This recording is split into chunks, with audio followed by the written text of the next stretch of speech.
नमस्कार, न्यूज 31 उत्तराखंड देख रहे हैं आप और मैं हूं आपके साथ नैना। लोकसभा चुनाव के ऐलान से पहले चुनावी बॉन्ड को लेकर सुप्रीम कोर्ट ने बड़ा फैसला सुनाया है। सुप्रीम कोर्ट ने चुनावी बॉन्ड को अवैध करार देते हुए नए बॉन्ड की खरीद पर रोक लगा दी है।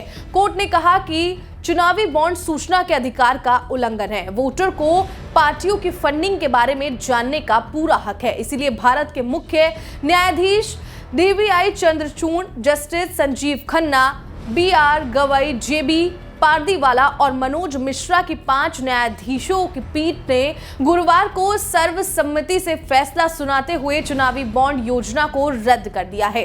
बता दें कि वर्षों से आलोचकों ने पार्टियों को काला धन पहुंचाने के एक अपारदर्शी तरीके के रूप में भारत के चुनाव अभियान वित्त पोषण पद्धति की निंदा की है, लेकिन मोदी सरकार ने इस नीति का बचाव करते हुए कहा कि ये राजनीतिक फंडिंग में नकदी या काले धन की उपयोग को कम करती है, जिससे दानदाताओं को किसी भी पार्टी के फंड में योगदान करने के लिए एक गोपनीय चैनल की अनुमति मिलती है। लेकिन अब सुप्रीम कोर्ट ने अपना बड़ा फैसला सुना दिया है और चुनावी बॉन्ड को अवैध करार देते हुए नए बॉन्ड की खरीद पर रोक लगा दी है। वहीं इस फैसले के बाद कांग्रेस नेता राहुल गांधी ने भी प्रतिक्रिया दी है। उन्होंने सोशल मीडिया पर लिखा है कि नरेंद्र मोदी की भ्रष्ट नीतियों का एक और सबूत आपके सामने है। भाजपा ने चुनावी बॉन्ड को रिश्वत और कमीशन लेने का माध्यम बना दिया था। क्या होता है चुनावी बॉन्ड? देश में कब और क्यों लाया गया चुनावी बॉन्ड? क्या इसमें पैसे लगाने पर मिलता है रिटर्न? आम जन मानस के बीच चुनावी बॉन्ड से जुड़े कई सवाल हैं। चलिए इनके जवाब विस्तार से जानते हैं। क्या है चुनावी बॉन्ड?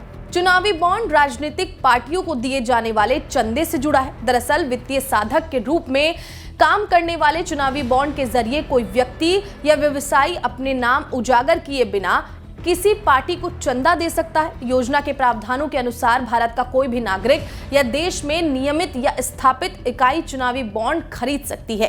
ये बॉन्ड कई तरह से उपलब्ध होते हैं, जिनकी कीमत 1000 से लेकर 1 करोड़ रुपए तक की होती है। ये बॉन्ड भारतीय स्टेट बैंक की किसी भी शाखा से लिया जा सकता है। साथ ही ये दान ब्याज मुक्त होता है। कब हुई चुनावी बॉन्ड की शुरुआत? चुनावी बॉन्ड को फाइनेंशियल बिल 2017 के साथ पेश किया गया था। 29 जनवरी 2018 को नरेंद्र मोदी के नेतृत्व वाली NDA सरकार ने चुनावी बॉन्ड योजना 2018 को अधिसूचित की। उसी दिन से इसकी शुरुआत हुई थी। चुनावी बॉन्ड से राजनीतिक दलों को कैसे मिलता था लाभ? कोई भी भारतीय नागरिक, कॉर्पोरेट और अन्य संस्थाएं चुनावी बॉन्ड खरीद सकते थे और राजनीतिक पार्टियां इस बॉन्ड को बैंक में भुनाकर रकम हासिल कर लेते थे। बैंक चुनावी बॉन्ड उसी ग्राहक को बेचते थे जिसका KYC वेरीफाइड होता था। बॉन्ड पर चंदा देने वाले के नाम का जिक्र नहीं होता था। क्या चुनावी बॉन्ड में निवेश करने पर मिलता है कुछ रिटर्न? चुनावी बॉन्ड में निवेश करने वाले को आधिकारिक तौर पर कोई रिटर्न नहीं मिलता था। ये बॉन्ड एक रसीद के समान था। आप जिस पार्टी को चंदा देना चाहते थे उसके नाम से इस बॉन्ड को खरीदा जाता था और इसका पैसा संबंधित राजनीतिक दलों को मुहैया करा दिया जाता था। क्या चुनावी बॉन्ड में निवेश करने वाले को कर में मिलती है छूट?